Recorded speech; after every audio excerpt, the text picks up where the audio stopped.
বার লাইব্রেরির দ্বিশতবর্ষ উপলক্ষে কলকাতায় সুপ্রিম কোর্টের প্রধান বিচারপতি DY চন্দ্রচূড়।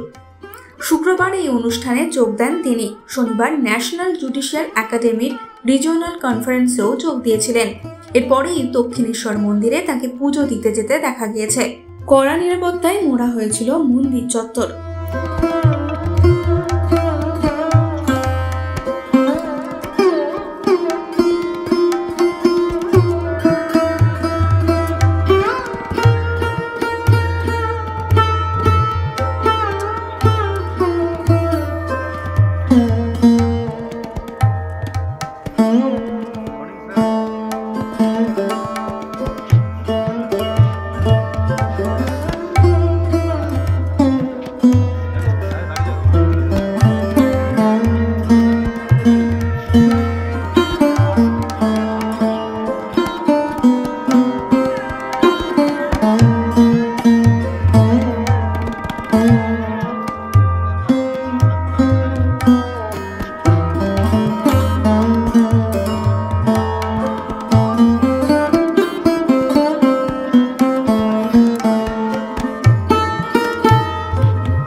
দিলেন প্রধান বিচারপতি, কি বললেন?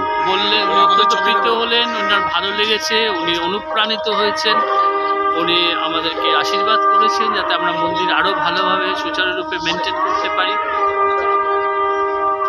ঠিক আছে, মন্দির কর্তৃপক্ষ থেকে কোনো কিছু বললেন?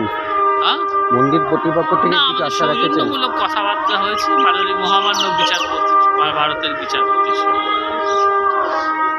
এই সময় ডিজিটাল।